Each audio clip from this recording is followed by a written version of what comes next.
আসসালামু আলাইকুম। এইচএসসি 25, 26, 27 অথবা আমার পরিচিত যে কোনো স্টুডেন্ট, শিক্ষক, শিক্ষিকা অথবা অভিভাবক যারা এই মুহূর্তে আজকের এই পডকাস্টটা দেখছেন, তাদের সবাইকে জানাচ্ছি আসসালামু আলাইকুম। পডকাস্ট বলতে আমরা এখন আধুনিক শব্দটা ব্যবহার করি। আমরা একটু কথা বলার চেষ্টা করি কাদের সাথে, যারা আপাত দৃষ্টিতে সমাজের চোখে মানে মেডিকেলে পড়ছে, সামনে ভবিষ্যতে ডক্টর হবে, চিকিৎসক হবে। তো ভবিষ্যতে যারা ডাক্তার হতে চায়, চিকিৎসক হতে চায়, যারা মেডিকেল লাইফে আসতে চায়, এই ধরনের একটা পর্ব আমরা আলাপ করছিলাম। এবং তার আগে আমরা জামালপুর মেডিকেল কলেজের জেরিন তাসনিমের সাথে আলাপ করেছি। সেই গল্পে জেরিন তাসনিম স্টুডেন্টদের উদ্দেশ্যে বলেছিল যে ফার্স্ট ইয়ারে কিভাবে লেখাপড়া করতে হয়, সেকেন্ড ইয়ারে আসলে কিভাবে চিন্তা করতে হয়, মেডিকেল ব্যাচ অ্যাডমিশনের জার্নিটা কেমন, সেই সময়টাতে আসলে কীরকমভাবে নিজেদেরকে সামলাইতে হয়, হতাশা, সুখ, দুঃখকে নিয়ে চলতে হয়। আজকে আমাদের সাথে দুজন অতিথি আছে। এই দুজন অতিথি তোমাদের কাছে অলরেডি পরিচিত, যারা তোমরা চ্যানেলে ভিডিওগুলো দেখেছো। আমার সর্বডানে পরিচয়, আমি রিফাতুল আলম, পড়াশোনা করতেছি নোয়াখালী মেডিকেল কলেজে, এমবিবিএস দ্বিতীয় বর্ষে। আর আমার পাশে আসসালামু আলাইকুম, আমি Ilias Mujahid, Sylhet MAG Osmani medical college দ্বিতীয় বর্ষের শিক্ষার্থী। দুজনই দ্বিতীয় বর্ষের শিক্ষার্থী এবং একজন নোয়াখালী মেডিকেল কলেজ, আরেকজন Sylhet MAG Osmani medical college. এখন তারা অলরেডি দ্বিতীয় বর্ষে আছে। ফার্স্ট প্রফটা দিবে সামনে নভেম্বরে, আই গেস, হ্যাঁ, নভেম্বর ডিসেম্বরে ফার্স্ট প্রফ হবে, জীবনের প্রথম পেশাগত পরীক্ষা। সো এই সময়টাতে তারা লেখাপড়া করে চান্স পেয়েছে। তোমরা যারা এইচএসসি 25 ব্যাচ, তোমরা জানো যে এখনকার সময়টাতে অ্যাডমিশনটা একটু তাড়াতাড়ি হবে। বিভিন্ন জায়গায় কথাবার্তা হচ্ছে, আমরা দেখতে পাচ্ছি বিভিন্ন গ্রুপগুলোতে আলাপ হচ্ছে যে এইবারের যেই অ্যাডমিশনটা এটা খুব দ্রুত হবে। সো প্রিপারেশনটাও যেন দ্রুত হয়, সেই হিসাবে আজকের আমাদের আলোচনা।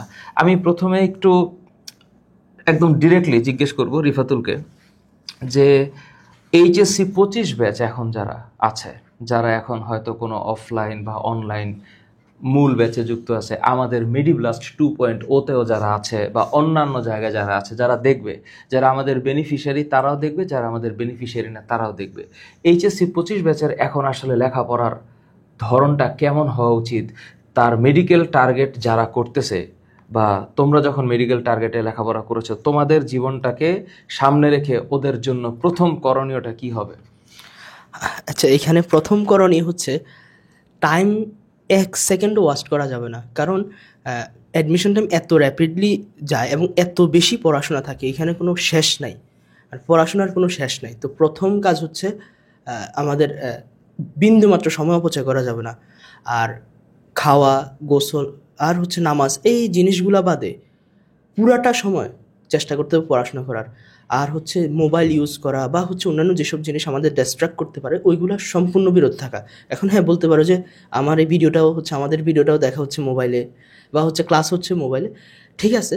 বাট ওই ক্লাস দেখা বা হচ্ছে ওই ইম্পর্টেন্ট জায়গা ছাড়া বিন্দুমাত্র 1 মিনিটও লস করার মতো সময় নাই। যত বেশি পরিমাণে পড়াশোনা করা যায় এবং একটু টেকনিক্যালি পড়াশোনা করতে হয় আর কি। এই টেকনিকটা আমরা পরে কথা বলবো, বাট পুরাটা সময় পড়তে হবে, এটা হচ্ছে আমাদের মেইন বিষয়। ওকে, ইলিয়াসের কাছে এই রিফাতুলের কথার পাশে আর কোনো কিছু যুক্ত করা যায় কিনা 25 ব্যাচকে উদ্দেশ্য করে? স্যার, যেহেতু আমাদের সামনে নির্বাচন আছে, তো পরীক্ষাটা আর্লি হবে, সেক্ষেত্রে একটা কথা তো আসলো যে আমার হচ্ছে সময় নষ্ট করা যাবে না। তারপর আমাকে দেখতে হবে আমি যে প্রিপারেশনটা নিচ্ছি, ওই প্রিপারেশনে আমার টার্গেটটা ফিক্সড করা কিনা। যে অনেকে হচ্ছে যে পড়তেছি আমার সামনে এতটুকু সিলেবাস আছে, পরীক্ষার 1 সপ্তাহ আগে আমি শেষ করবো, এরকম একটা টার্গেট নেই। সো এটা খুবই ব্যাড একটা টার্গেট। কারণ তখন দেখা যায় যে যেই টার্গেটে সে আগাচ্ছে তখন ওইটা ফিল আপ হয় না, এটা নর্মাল। আচ্ছা, সো উচিত হবে যে রেগুলার যে কোচিং আছে, অলমোস্ট সবাই কোনো না কোনো কোচিং অ্যাড হয়, অনেকে একাধিক কোচিং অ্যাড হয়।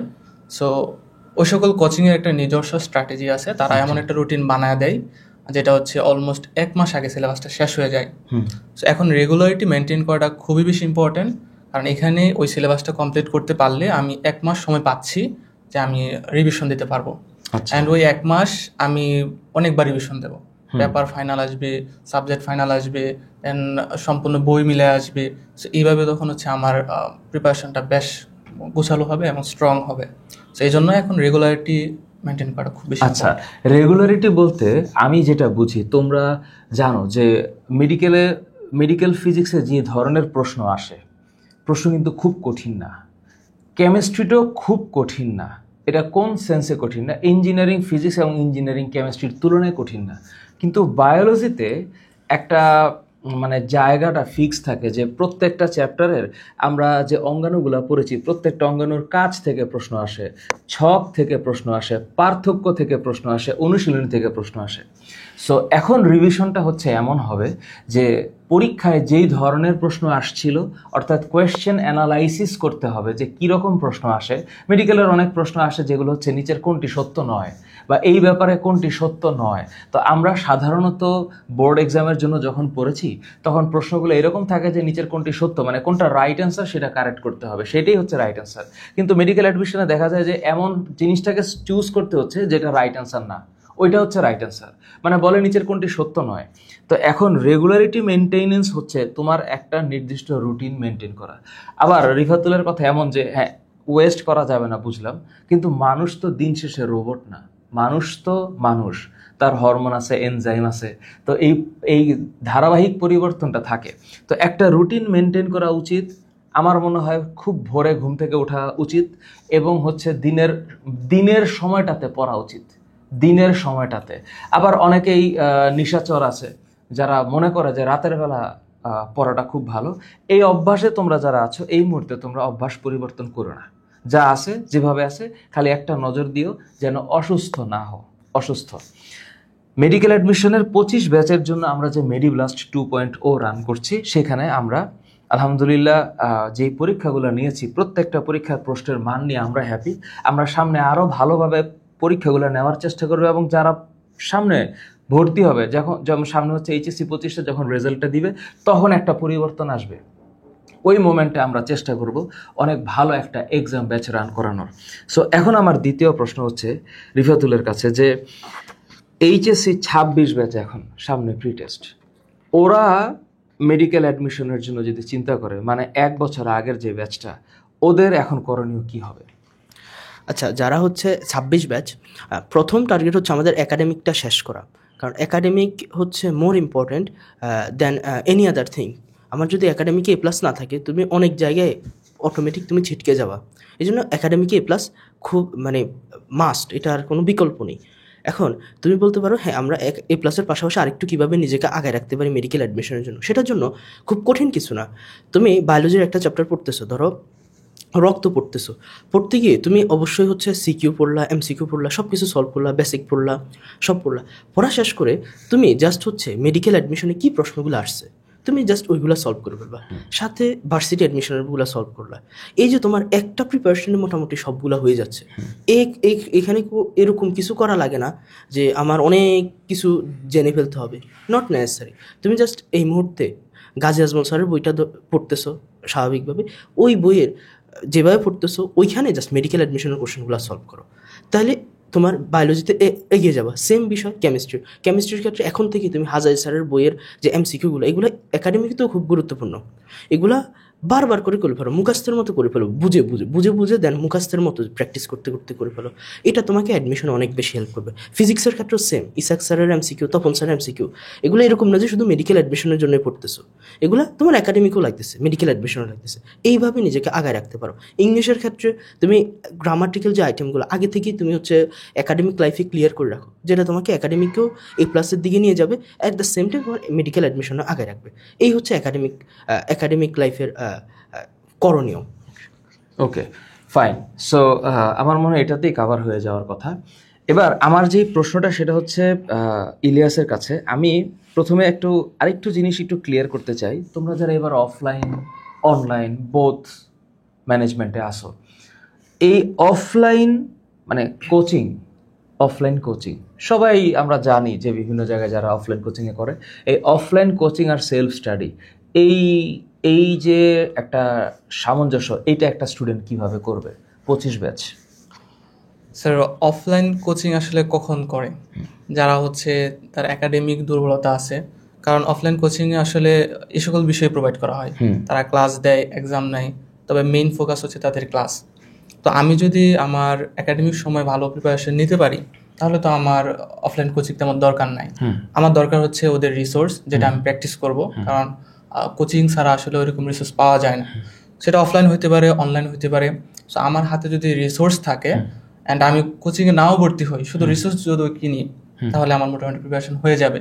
কারণ মেডিকেল প্রিপারেশন আর হচ্ছে অন্যান্য ইঞ্জিনিয়ারিং ভার্সিটি প্রিপারেশন সম্পূর্ণ আলাদা। একটা হচ্ছে বলা যায় যে সম্পূর্ণ সেলফ, আরেকটা হচ্ছে সেলফ স্টাডি, আরেকটা হচ্ছে সম্পূর্ণ আরেকজনের উপর নির্ভর করতে হয়। কারণ ইঞ্জিনিয়ারিং এমন কোশ্চেন আসে যেটা হচ্ছে অনেক সময় অনেক টিচারও সলভ করতে পারে না, অনেক ক্রিয়েটিভ হয়। সো মেডিকেল ওইরকম কোশ্চেন আসেই না, সেজন্য হচ্ছে কোচিংটা তেমন ম্যান্ডেটরি না, বাট কোচিং রিসোর্সগুলো ইউজ করাটা ম্যান্ডেটরি। আচ্ছা আচ্ছা, রিভিশনের জন্য কি ধরনের স্ট্র্যাটেজি ব্যবহার করা যেতে পারে? যে একটা স্টুডেন্ট অ্যাডমিশন টেস্টে বা অ্যাডমিশনের সময়, আমাদের মেডিব্লাস্টে যারা এখন, তোমরা যখন পড়ছিলা, রিভিশনের জন্য কি স্ট্র্যাটেজি মেনটেন করতে পারে একটা স্টুডেন্ট? আচ্ছা, রিভিশনের জন্য হচ্ছে কয়েকটা স্ট্র্যাটেজি আছে খুব সুন্দর। যেমন হচ্ছে আমি যখন প্রথমে পড়বো, অবশ্যই বইগুলো দাগায় রাখতে হবে, দাগানো বইগুলো পড়তে হবে, যেগুলো হচ্ছে কোচিংগুলো প্রোভাইড করে, আমরাও প্রোভাইড করতেছি। তো এই দাগানো লাইনগুলো পড়ে ফেলবো প্রথমে পড়বো। এরপরে হচ্ছে বেসিক তো আগে থেকে মোটামুটি ক্লিয়ার রাখা লাগবে, মোটামুটি মিনিমাম বেসিকটা লাগবে। দেন আমরা পড়লাম, এমসিকিউ সলভ করলাম, সবই করলাম। এখন আমি যখন রিভাইজ দিতে আসবো, তখন আমি কিন্তু এত সময় পাবো না। প্রথমবার হয়তো একদিন পাচ্ছি সময়, কিন্তু পরের বার হয়তো 2 ঘন্টাও পাবো না।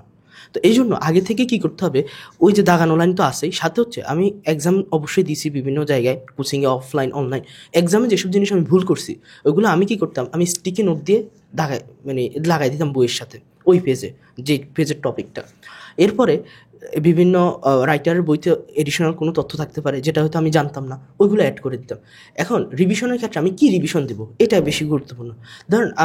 আমার ক্ষেত্রে হচ্ছে ভাইরাস, ডিএনএ এবং আরএনএ, অথবা আরএনএ থাকে ভাইরাসে, একটা থাকে, এইটা রিভিশন দেওয়ার মতো কিছু না মেডিকেল যারা অ্যাডমিশন দেবে। কিন্তু অনেকগুলো জিনিস আছে উদাহরণ, ওইগুলো রিভিশন দেওয়া লাগে।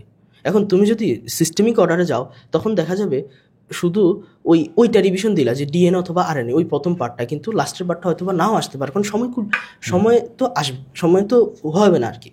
তো এই জন্য ওই রিভিশনের ক্ষেত্রে কোনটা ইম্পর্টেন্ট, কোনটা কম গুরুত্বপূর্ণ, আর কোনটা রিভিশন দেওয়া লাগবে, সেটা বুঝতে হবে। যেটা তোমার রেসিডুয়াল নলেজ, এটা তোমার তো রিভিশন দেওয়া লাগবে না, বাট যেটা হচ্ছে রিভিশন না দিলে তুমি ভুলে যাও, ওই জিনিসটা রিভিশন দিতে হবে। যেমন আমি যখন রক্ত একটা অধ্যায় পড়তেছি, তখন আমার লাস্টের দিকে ইসিজি, ইটিটি, এই জিনিসগুলো আমার খুব ফ্যাস্ট লাগতো, আমি যখন একাডেমিক লাইফে ছিলাম বা অ্যাডমিশন লাইফে ছিলাম। কিন্তু রক্তের পিএইচ কত, এটা কি রিভিশন দেওয়ার মতো কিছু না। তো আমি সবসময় ওই চার্টটা দেখে যেতাম প্রত্যেক পরীক্ষার আগে, পুরো রক্তের অধ্যায়ের রিভিশন, এই চার্ট থেকে আরও কয়েকটা চার্ট, এই আর বাকিগুলো আমার রেসিডুয়াল নলেজ আছে। এই হচ্ছে রিভিশনের স্ট্র্যাটেজি। ওকে, এখানে স্যার আমার পার্সোনাল রিভিশনটা আমি শেয়ার করতে পারি এখানে আমাদের সামনে। যে রিভিশন আসলে কয়েকভাবে হওয়া উচিত। এক হচ্ছে, প্রথম তো হচ্ছে যে কোচিং যে একটা ডে লিমিট করে দেয়, যে এই ডের ভিতরে আমাদের হচ্ছে ডেইলি এক্সামগুলো শেষ হবে, তার মানে সম্পূর্ণ সিলেবাস কভার হবে। তাহলে এটা হবে আমার হচ্ছে ফার্স্ট, তা আমার এর ভিতরে একবার রিভিশন দিতে হবে। ওকে, তো এর ভিতরে আমি যে কোয়েশ্চেনগুলো আনসার করব বা কোয়েশ্চেনগুলো আমি পরীক্ষা দেব, কোয়েশ্চেনগুলো আমার কালেকশনে রাখতে হবে। অ্যান্ড আমি যদি অনলাইনে এক্সাম দিই, দেন অনলাইনে এক্সাম তো আর স্যার এইভাবে কালেকশন করা সহজ হয় না। তো আমরা পরীক্ষা দেওয়ার পরে যেগুলো ভুল হয়েছে, এগুলো তো আবার রিভিশন দেওয়া লাগবে অবশ্যই, কারণ নেক্সট আবার ভুল হইতে পারে। সো ওই জন্য একটা রং শিট খাতা তৈরি করতে পারি প্রত্যেকটা সাবজেক্টের আলাদা আলাদা করে, দেন ওইগুলো হচ্ছে আমরা নোট করে রাখতে পারি, যেন আমরা একটা রিভিশন হয়ে যায়। আচ্ছা। আর অফলাইনে যেগুলো কোয়েশ্চেন আমরা এক্সাম দিই, ওইগুলো হচ্ছে যদি আমি জমা করে রাখি নিজের কাছে, তো ওইখানে আমি আনসার মেলানোর পরে যেটা হচ্ছে আমার রিভিশন দেওয়ার মতো, যেটা আমি ভুলে যাব ওরকম মনে হবে, সো ওইগুলো হচ্ছে দাগায় রাখা, যেন নেক্সট আমি শুধু ওই দাগানো এগুলো রিভিশন দিতে পারি। তাহলে এটা হবে হচ্ছে আমার ওই যে কোচিংয়ের বা যে প্ল্যাটফর্মে যুক্ত থাকবো, ওই প্ল্যাটফর্মের যে একটা নির্দিষ্ট সময় বান্ধা থাকবে, ওইটার ভিতরে হচ্ছে এই রিভিশনটা হবে। অ্যান্ড এরপরে যে আমার 1 মাস সময় থাকবে, 1 মাস সময় আমি পার্সোনালি হচ্ছে কয়েকবার রিভিশন দিয়েছিলাম, কারণ এর আগে আমার অলরেডি রিভিশন শেষ। তো তখন হচ্ছে আমি এভাবে ভাগ করতাম যে আমি 15 দিনে হচ্ছে একটা রিভিশন দেবো, তারপরে 7 দিনে আরেকটা রিভিশন দেবো, অ্যান্ড দেন আর 2 দিনে আরেকটা রিভিশন দেবো। এভাবে আমি নেক্সট 1 মাসে, মানে পরীক্ষার প্রিভিয়াস 1 মাসে হচ্ছে আমি 3বার রিভিশন দিয়েছিলাম, অ্যান্ড সেটা আমার জন্য খুবই হেল্পফুল ছিল। গুড। ইংলিশ আর জিকে, এইটা এখন স্টুডেন্টরা কিভাবে মানে অর্গানাইজ করবে, চিন্তা করবে, রিভিশন দিবে, বা ইংলিশ আর জিকে নিয়ে এইচএসসি 25 ব্যাচ আর 26 ব্যাচ এখন কিভাবে চিন্তা করবে? আচ্ছা, ইংলিশ এবং জিকে এটা খুব স্ট্র্যাটেজিক্যালি না পড়তে পারলে খুব বেশি পরিমাণে প্যারা দেয়। কারণ এখানে এত বেশি পড়া আছে, ইংলিশে বা জিকেতে এত পড়া আছে, আমি যদি সঠিক হইতে না পড়ি তাহলে হচ্ছে আমাদের সব পড়া শেষ করা কোনোভাবে সম্ভব না। তো আমরা আগে জিকেটা বলি। জিকের ক্ষেত্রে আমরা দেখি বিগত সালগুলোর প্রশ্নগুলো অ্যানালিসিস করলে দেখি আমরা জিকেতে প্রশ্ন কিন্তু ডক্টররা করে। এখন ডক্টররা নতুন কোনো প্রশ্ন তৈরি করে না জিকেতে। ওনারা কি করে, বিগত সালগুলোর বিসিএস কোশ্চেন, ভার্সিটি কোশ্চেন বা হচ্ছে বিগত সালগুলোয় কোনো এক জায়গায় আসছে এরকম প্রশ্ন উঠাই দেয়। কারণ আমরাও দেখি স্যাররা অনেক বিজি, এখানে উনি জিকে প্রশ্ন ভাবার মতো না, জিকে তো মনে নেই, বাস্তবতা হচ্ছে এটা। বায়োলজিতে অনেক প্রশ্ন ঘুরাইতে পারে কিন্তু জিকে ওনার আসলে মনে নেই, এটা হচ্ছে বাস্তবতা। তো উনি যে কোনো জায়গায় আসা প্রশ্ন একটাই দিয়ে দিবে। তো আমাদের কাজটা কি, বিসিএস কোশ্চেন, বিসিএস একটা স্ট্যান্ডার্ড কোশ্চেন, বিসিএস কোশ্চেন বারবার বলা হয় কারণ বিসিএস একটা স্ট্যান্ডার্ড লেভেলে করে বাংলাদেশের প্রেক্ষাপটে। BCS question, varsity question, A unit, B unit, C unit, D unit, বিভিন্ন ভার্সিটি যা আছে এই জিনিসগুলো, প্লাস হচ্ছে বিগত সালগুলোর মেডিকেল কোশ্চেন, এগুলা কীভাবে পড়বো, এগুলাই পড়বো। কীভাবে পড়বো সেটা হচ্ছে আমি ডেইলি পড়বো, কারণ এগুলো মুখস্থের জিনিস, মনে থাকবে না, ভুলে যাব। আমি ব্যক্তিগতভাবে কী করতাম, আমি আজকের দিনে যাই হোক, আমি শনিবারে ধরো শনিবারে হচ্ছে আমি পড়তে বসলাম জিকে, আমি 2 পেজ পড়বো প্রতিদিন। আমার টার্গেট হচ্ছে জিকে 2 পেজ শেষ করা।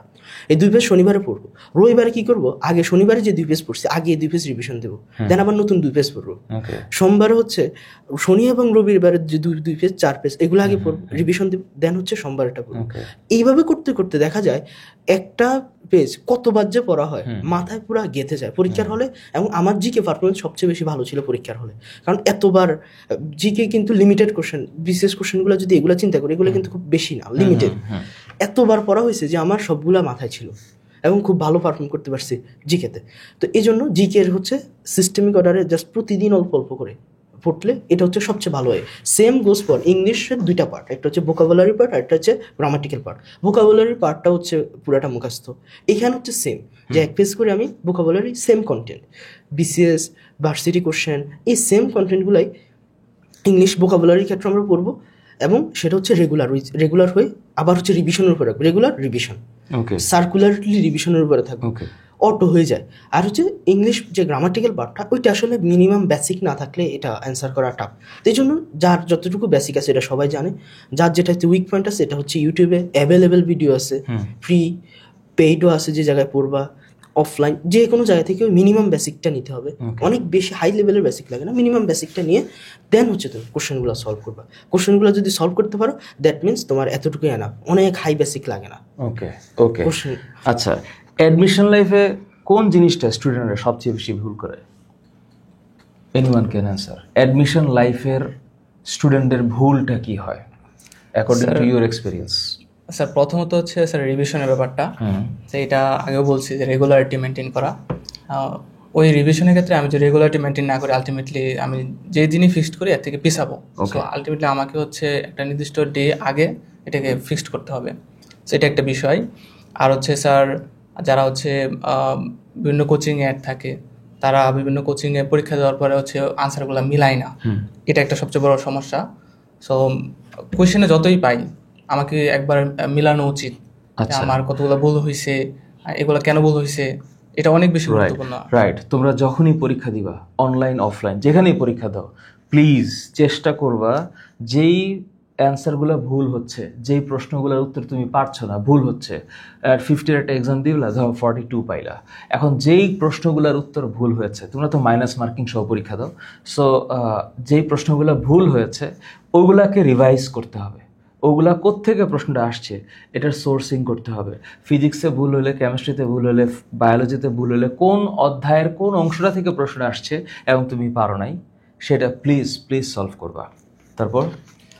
তারপরে স্যার হচ্ছে অনেকে স্বাস্থ্যের দিকে খেয়াল রাখে না, অনেকে ভাবে হচ্ছে যে আমি যদি সবচেয়ে বেশি সময় পড়তে পারি একটা ডে, তাও মনে হয় আমি সবচেয়ে বেশি পড়লাম, এরকম একটা চিন্তা ভাবনা থাকে।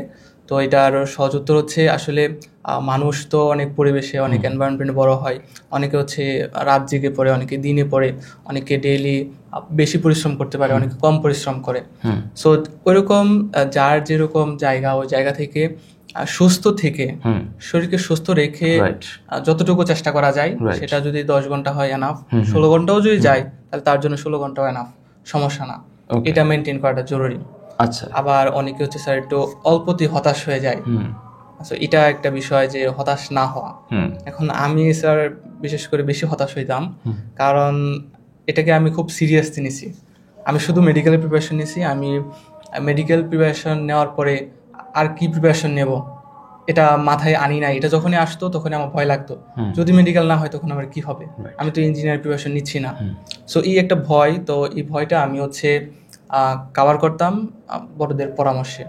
আমি অলওয়েজ আমি এখন যে মেডিকেলে আছি সিলেট মেডিকেল, ওই মেডিকেলেই বড় ভাই, ওনার সাথে আমার আগে থেকে কানেক্ট ছিল। তো ওনার সাথে আমি প্রায় সময় কথা বলতাম যখনই আমার রেজাল্ট একটু কম আসতেছে, অথবা আমি জানি আমার ভবিষ্যতে এই করতে হবে, মানে আগামীতে এই করতে হবে, তারপরে আমি ভাইকে কল দিয়ে জিজ্ঞাইতাম যে ভাই আমার তো হচ্ছে সামনে কি করা দরকার, আমি এরকম ফেজে আছি। তো এটা আমি ভাইদের কাছ থেকে একটু শিওর হয়ে নিতাম। আবার হচ্ছে অনেক শুভাকাঙ্ক্ষী আছে যারা হচ্ছে সবসময় ইন্সপায়ার করতো। আমার বিশেষ কিছু স্যার আছে যাদের সাথে আমি অলওয়েজ কন্ট্যাক্ট করতাম।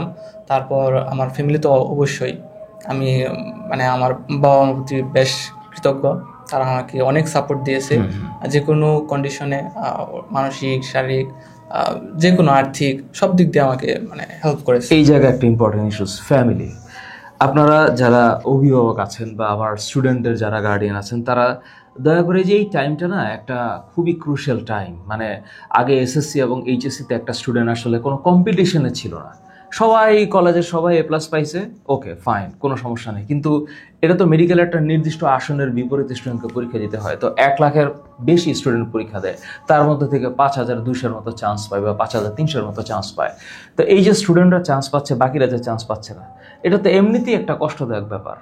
সো আমি অনুরোধ করব কোনো অভিভাবক, আপনারা যদি এই মুহূর্তে এই ভিডিওটা দেখে থাকেন, দয়া করে আপনার ছেলে বা মেয়েকে, বা তোমরা যারা আমার স্টুডেন্ট, তারা একটু চেষ্টা করো বাবা মাকে বোঝাইতে যে এই মোমেন্টটা একটু যেন তারা তোমাদের জন্য সাপোর্টিভ হয়। আল্লাহর কাছে প্রার্থনা করবা, অভিভাবকের সাপোর্টটা খুবই দরকার। আমার পরের কোয়েশ্চেন হচ্ছে, অ্যাডমিশনের পড়ার ফাঁকে একটা স্টুডেন্ট রিল্যাক্স করবে কিভাবে? অ্যাডমিশনের পড়ার ফাঁকে সারাক্ষণ তো পড়তে পারে না, রিল্যাক্স তো করা লাগবে একটু। তো এইটা কিভাবে তারা চিন্তা করতে পারে 25 ব্যাচ? আচ্ছা, অ্যাডমিশনের পাখি হচ্ছে যেমন অনেক বেশি পরিমাণে প্রেশার থাকে, আমরা জানি অনেক পড়াও থাকে। তো আমার ক্ষেত্রে আমি ব্যক্তিগতভাবে যখন রিল্যাক্স নিতাম, এই যে আমি পরীক্ষা যখন দিতাম, আমি বিকালের ব্যাচে একটা জায়গায় পরীক্ষা দিতাম অফলাইনে। তো আমি কি করতাম, সারাদিন ওই বিকালের আগ পর্যন্ত পড়তাম, পড়ে গিয়ে পরীক্ষা দিতাম, পরীক্ষা দিয়ে আসি, এবার হচ্ছে রিল্যাক্স, একটু ছাদে উঠতাম, বিকালের এই এনভায়রনমেন্টটা দেখার চেষ্টা করতাম। ওই অ্যাডমিশন টাইমে আমরা হচ্ছে মাঝে মধ্যে রেস্টুরেন্টে খেতেও যেতাম ওই সময়টাতে। এরকম না যে সব কোনো কিছুই করা যাবে না, বাট পরীক্ষার ওই আগ পর্যন্ত আমার এই টার্গেট, ছোটো ছোটো টার্গেট দিতাম আর কি, যে আমার ডেইলি পরীক্ষা বিকালে, আমার ডেইলি পরীক্ষার পড়া খুব ভালোভাবে শেষ করব। দেন পরীক্ষাটা দিয়ে এসে একটু রিল্যাক্স। আর এদিকে পরীক্ষাটাও দেখা যেত মোস্ট অফ দ্য কেস পরীক্ষা ভালো করার চেষ্টা করতাম, এবং ম্যাক্সিমাম কেস ভালোই হতো। এটাও একটা ভালো লাগে কাজ করতে, ছোট ছোট একটা অ্যাচিভমেন্ট হয়েছে, এটা ভালো লাগতো। আবার হচ্ছে একটু রিল্যাক্স নিতাম, আবার হচ্ছে সন্ধ্যার পরে একটা সময় আবার পরবর্তী টার্গেটের জন্য আবার পড়তে বসতাম। এবার পরবর্তী টার্গেট হচ্ছে এটা, টার্গেটের আগ পর্যন্ত আবার হচ্ছে টানা যতটা চেষ্টা করা যায়। আবার হচ্ছে ওই ডেইলি পরীক্ষা শেষ, আবার হচ্ছে একটু রিল্যাক্স। ফাইন। আচ্ছা, এখন কথা হচ্ছে যে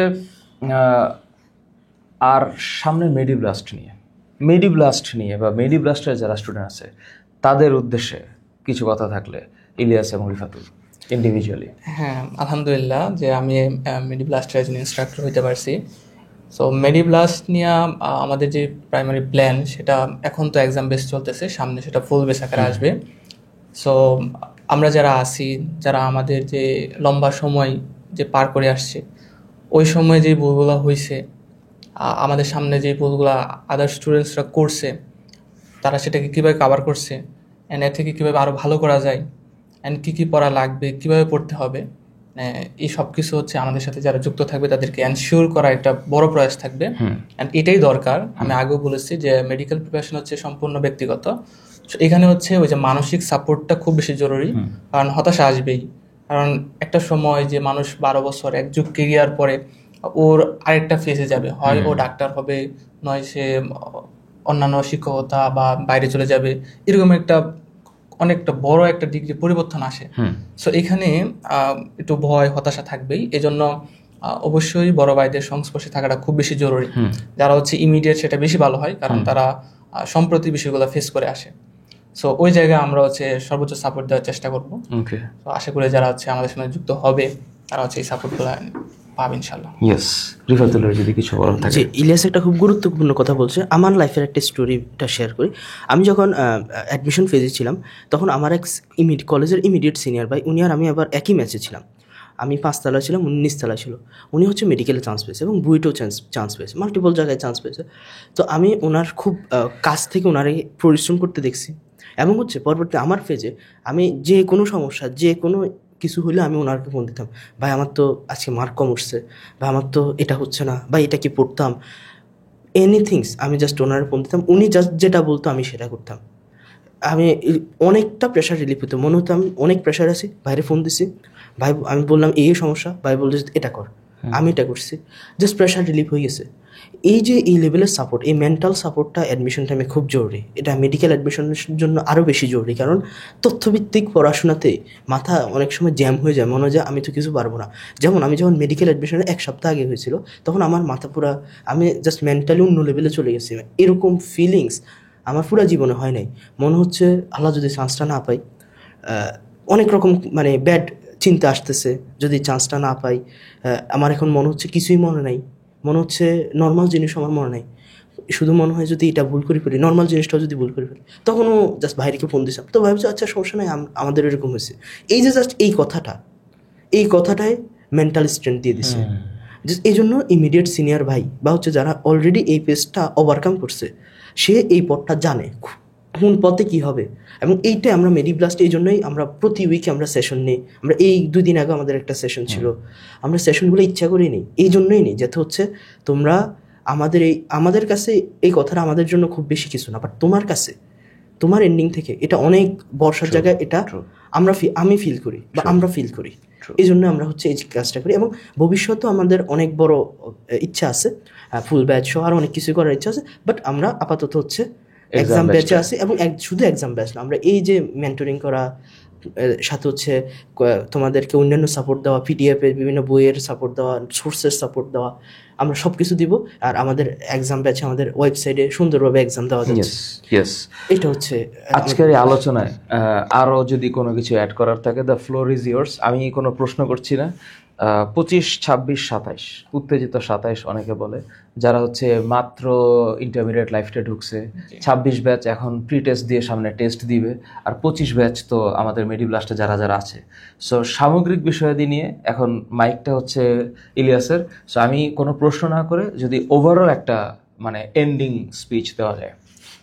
স্যার, প্রথমে হচ্ছে যারা এবার পরীক্ষা দিবে, অ্যাডমিশন প্রিপারেশন নিচ্ছে, ওদের একটা বিষয় একটু স্মরণ করাই দিব যে বিশেষ করে পরীক্ষার যে দিনটি, ওই দিনটি কিভাবে কাটানো উচিত একটু বলবো, কারণ এটা অনেক বেশি ইম্পর্টেন্ট। তো আমি যখন আমার এই সম্পূর্ণ কেরিয়ারে, অ্যাডমিশন কেরিয়ারে, যে যখন শুনছি যে এই কাজটা করতে হবে, তো আমি ভাবলাম যে আসলে এই কাজটা করলে কি আমার জন্য লাভ হবে কিনা। তখন দেখলাম যে না, এই কাজটা আমার জন্য করা উচিত। তো এই কাজটা আমি অবশ্যই করেছি। আচ্ছা, এই জন্য যত বাধায় আসুক আমি সেটা মানে ম্যানেজ করার চেষ্টা করেছি। এটা এই জন্যই করতাম যে আমি যদি মেডিকেলে চান্স না পাই, আমি যেন আমার নিজেকে বলতে পারি যে না, আমি চেষ্টা করেছি, এটা আমার কোনো দোষ নাই। তার মানে চেষ্টার মাত্রাটা একদম 100% ছিলই। যে আমার ফ্যামিলিও যাতে না বলতে পারে যে পড়াশ নাই, ফাঁকিবাজি করছস, এই করছস, এটা যেন না বলতে পারে। ফ্যামিলি না, আমার সংস্পর্শে যারা ছিল তারা যেন কেউই এই কথা আমাকে না বলতে পারে যদি চান্স না হয়, এটা আমি এনশিওর করছি। তো এই জন্য যে পরীক্ষার দিন আমি কি করতে পারি, আমি যেগুলো করছিলাম সেটা হচ্ছে পরীক্ষার 1 ঘন্টা টাইমে আমরা জানি যে 1 ঘন্টার ভিতরে এমন না যে আমার প্রথম সিরিয়ালে 30টা বায়োলজি আসলো, পরে কেমিস্ট্রি আসলো, এইভাবে আসে না। সো একাধিক সাবজেক্টের কোয়েশ্চেনগুলো সাফল থাকে, তো তখন হচ্ছে আমার মস্তিষ্ককে ওইভাবেই খাটাইতে হয়। তখন একটা কোয়েশ্চেন একটা টপিক থেকে আরেকটা কোয়েশ্চেন আরেকটা টপিকে যাওয়ার মস্তিষ্কের যে ক্ষমতা, এটার জন্য হচ্ছে আমি বিশেষ কিছু কাজ করতাম। যেমন হচ্ছে আমরা জানি যে মস্তিষ্কের খাবার হচ্ছে মেনলি গ্লুকোজ, তো এই গ্লুকোজটা আমি এনশিওর করছি সম্পূর্ণ অ্যাডমিশন ক্যারিয়ারে, আমি এটা এনশিওর করছি। তবে ওই পরীক্ষার দিনও বিশেষ করে আমি যখন হলে ঢুকছিলাম, তো হলে ঢুকার সময় আমার সাথে যা ছিল আদার্স, পানির বোতল এগুলো রাখা দিছিল, চুইংগাম এগুলো রেখে দিছিল, বাট তারপরে আমি কিছু জোর করে খেজুর নিয়ে ঢুকছিলাম, যেটা আমি হলে বসে খাইছিলাম। আচ্ছা, যাক আলহামদুলিল্লাহ। তো আর্লি সকালে যেটা করেছিলাম সেটা হচ্ছে আমি গোসল করছিলাম। আমাদের সময় পরীক্ষা হয়েছিল 9 ফেব্রুয়ারি, শীতের মৌসুম। তারপরে আমি গোসল করছিলাম, কারণ একটা সময় যখন টেনশন অতিবাহিত হয়, তো সারাটা দিন যায়, রাত যায়, অনেক সময় টেনশনে ঘুমও হয় না। তো এমন পর্যায়ে আমি যখন গোসল করছি, আমার ভিতরে আলাদা একটা কনফিডেন্স চলে আসছে। তো এটা আমার জন্য খুব হেল্পফুল ছিল। তারপর হচ্ছে ওই সময় আমি কিছুটা পড়াটা অফ দিয়ে আমার কিছু রিলিজিয়াস প্র্যাকটিস করছিলাম, সূরা ইয়াসিনটা একটু বেশি বেশি পড়ছিলাম, যেন ওই 1 ঘন্টা যেন আমার পক্ষেই থাকে। অনেকটা ভাগ্য সহায়ক এখানে, কারণ কেউ বলতে পারবে না যে আমি 100টা এমসিকিউর ভিতরে 80টা এমসিকিউ শিওর করে দাগায় আসছি 80 পাবো। তো কিছু এমসিকিউ আমাকে একটু রিস্কের উপর দাগাতে হবে, এটা মাস্ট। তো এই জন্য আসলে রিলিজিয়াস প্র্যাকটিস একটু জরুরি, যে ধর্মে থাকুক, যেন ভাগ্যটা যেন তার বিরুদ্ধে না যায়। আর আল্লাহ তাআলা তো চেষ্টা করে সে পায় বলে দিয়েছে। তো এই কাজগুলো করতাম। এই তো স্যার, ওই একটা দিন খুবই পরীক্ষার দিনটা ইম্পর্টেন্ট। আচ্ছা, পরীক্ষা দেওয়ার পরে একটা ঘটনা কি, যে আমার কাছে তেমন মনে হয় নাই যে খুব বেশি পারছি, এরকম ফিল হয় নাই। আমার কাছে মনে হয়েছে যে হয়তো যদি সিটটা আসে তাহলে শেষের দিকে হয়তো সিটটা আসতে পারে, কারণ আমার এরকম কনফিডেন্স ছিল যে মেডিকেলে মোটামুটি 5000+ সিট, তো ওইখানে 6000-এর মতো যারা র্যাঙ্ক আসে ওরা মোটামুটি পেয়ে যায়। তো এইটা একটা বিষয়। আর হচ্ছে যারা বুয়েটের জন্য প্রিপারেশন নেয় মেইনলি, তো বুয়েটে তো হচ্ছে এত সিট না, 1200 সিট। তো তারা যদি ওই 1200 সিটের ভিতরে এনশিওর করতে পারে, আমার তো 5000 সিট, আরো বেশি এনশিওর করা যাবে। সো আমি ভাবতাম যে তাহলে আমি এমন লেভেলের পরিশ্রম করব যেই লেভেলে 5000 স্টুডেন্ট না, অন্তত 3000 আমার থেকে বেশি পরিশ্রম করছে, কিন্তু 5000 তো সম্ভব না। আমি কি পারবো না যে 3000 থেকে পরবর্তী যে সিটগুলো আছে এগুলো এমন পরিশ্রম করে ওই সিটগুলো দখল করতে? সো এরকম ভাবে নিজের উপর কনফিডেন্স ছিল। সো এই জন্য আমি পরীক্ষা দিয়া আমার কাছে মনে হয়েছে যে হয়তো শেষের দিকে একটা সিট আসবে, কারণ ওইরকম হয় নাই। তা আমি আম্মুরে কল দিয়েছিলাম যে আম্মু, আমি কি তুমি কি দেখছো আমি কোনো ঘাটতি দিছি, এরকম আর কি একটা ফিলিংস ছিল। হয়তো হইলে শেষে হইতে পারে, বাট নট শিওর। না হইলে কি আমাকে কিছু মানে এর এগেইনস্টে কিছু বলবা কিনা। আমি বলছি না, তো চান্স হবে, সমস্যা নাই, তুই ঠান্ডা মাথায় বাসায় আয়। এই ছিল স্যার এক্সপিরিয়েন্স। আর ওই সময় এটা বলছিলাম এই জন্য যে অনেকেই দেখি বেরোয় বলতেছে আমার 80টা হয়ে গেছে, 85টা হয়ে গেছে, কোয়েশ্চেন খুব ইজি ছিল। তখন ওই হতাশা থেকে আমি ফ্যামিলিতে কল দিয়েছিলাম আর কি বাসায়। এই ছিল স্যার। আচ্ছা, হ্যাঁ রিফাতুল, এন্ডিং স্পিচ। আচ্ছা, আমার ক্ষেত্রে যেটা বলতে চাচ্ছিলাম আর কি, আমি যেটা আমার ব্যক্তিগত জীবনে ফিল করছি, আমার সবসময় কোনো একটা খারাপ লাগা আমি সবসময় কষ্টের জায়গাটাকে স্ট্রেংথে পরিণত করতে চেষ্টা করতাম সবসময়। যেমন আমি যখন আর্লি কলেজ টাইপে ছিলাম, ফার্স্ট স্যার, তখন আমি ফার্স্ট স্যার স্টুডেন্ট ছিলাম। নরডম কলেজে একটা ব্যাচ ছিল, ওইখানে আমরা পড়ছি, এসএসসিও পড়ছি, নরডম কলেজের ব্যাচও পড়ছি, কিন্তু আনফর্চুনেটলি চান্সটা পাই নাই। খুব কষ্ট পাইছি, আমার ওই সময়টা নিজে খুব কষ্টে গেছে আর কি ওই সময়টা। আমি কাঁদছি, কতদিন কাঁদছিও। যাই হোক, এগুলো সব আড়ালের গল্প। কিন্তু এখন মনে হয়, এখন হাসি আসে যে কিসের জন্য কাঁদলাম, এত না কাঁদলেও হতো আর কি, এত কষ্ট না পাইলেও হতো বিষয়। বাট তখন আমি চিন্তা করলাম, যেহেতু আমি নরডম কলেজ পাই নাই, কিছুদিন কষ্টে গেছি, এরপরে আমি ডিটারমাইন্ড যে নরডম কলেজ পাই নাই, বাট আমি এমন কিছু করব যাতে হচ্ছে নরডম কলেজের যে কষ্টটা সেটা চলে যায়, মানে এলিমিনেট হয়ে যায়, যে কষ্টটা ছিল এটা এলিমিনেট হয়ে যায়।